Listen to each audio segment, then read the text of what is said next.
कांग्रेस के नेता राहुल गांधी ने जिस प्रकार से घृणा और तिरस्कार की नकारात्मक राजनीति की शुरुआत की है, उसका निम्न स्तर का एक प्रदर्शन उनकी घुसपैठिया बचाओ यात्रा में देखने को मिला। एक घुसपैठिया बचाओ यात्रा जो उन्होंने बिहार में निकाली है, उसमें राहुल गांधी के स्वागत के मंच पर से नरेंद्र मोदी जी की स्वर्गीय माता जी के लिए अपशब्द बोलकर सबसे घृणित काम कांग्रेस के नेताओं ने किया है। मैं आज इस मंच से राहुल जी ने जिस प्रकार से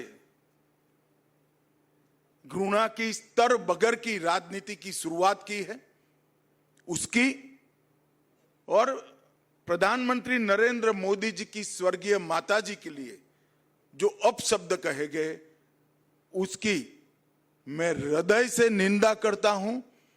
और मैं पूरे देश की जनता को भी कहना चाहता हूं कि जिस प्रकार की राजनीति,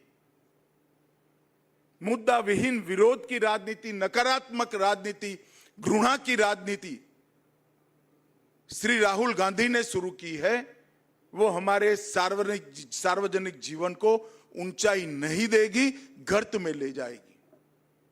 और ये आज से नहीं है। मोदी जी जब से मुख्यमंत्री बने तब से सोनिया जी, राहुल जी, मणिशंकर अय्यर, दिग्विजय सिंह, जयराम रमेश, रेणुका चौधरी, हर कांग्रेस नेता ने मोदी जी के लिए अपशब्द कहे।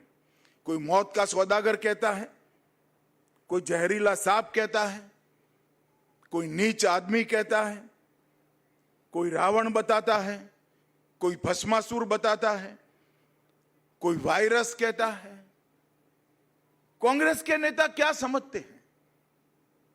इस प्रकार की भाषा का प्रयोग कर कर आपको जनादेश प्राप्त होगा क्या? मैं आज कांग्रेस के नेताओं को कहना चाहता हूं, जितनी ज्यादा गालियां मोदी जी को आप दोगे, कमल का फूल इतना ही बड़ा होकर खिलकर आसमान तक पहुंचेगा। और हर चुनाव में आपने प्रयास कर कर देखा है, फिर भी कुछ सीखना नहीं चाहते। हर चुनाव में गाली दिया, मुंह की खाई, और फिर विजय को झुठलाने के लिए एक घुसपैठिया बचाओ यात्रा लेकर ये निकले हैं। एक घुसपैठिया बचाओ और कुछ नहीं है। ये यात्रा घुसपैठिए को बचाने के लिए यात्रा है, अपनी वोट बैंक को प्रोटेक्ट करने के लिए यात्रा। मैं देश भर की जनता को पूछना चाहता हूं, कोई भी लोकतांत्रिक राष्ट्र, लोकतंत्र का आत्मा चुनाव होता है। अगर घुसपैठिए मतदाता सूची में घुसकर चुनाव को प्रदूषित करे तो कोई राज्य,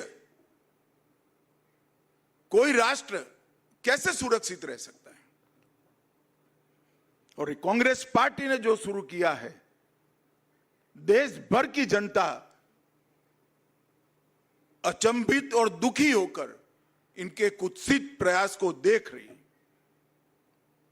मुझे मालूम है कि प्रयास को जनता का समर्थन नहीं है, परंतु 2 दिन पहले जो हुआ, इसने सारी सीमाएं लांघी। मोदी जी की माता जी का जीवन, एक गरीब घर में अपने सभी संतानों को संस्कारित कर कर ऐसे स्तर पर पहुंचा जाए कि बेटा विश्व का नेता बने, ऐसे जीवन को अपशब्दों से बोलना, ये भारत की जनता कभी सहन नहीं कर सकती। और इससे ज्यादा राजनीति में सार्वजनिक जीवन का कोई पतन नहीं हो सकता। मैं फिर से एक बार कांग्रेस के कुत्सित प्रयासों की घोर निंदा करता हूं और मैं आग्रह भी करना चाहूंगा राहुल गांधी जी के कि जरा भी शर्म बची है तो मोदी जी की, उनकी स्वर्गीय माता जी की और देश की जनता की जरूर माफी मांगे।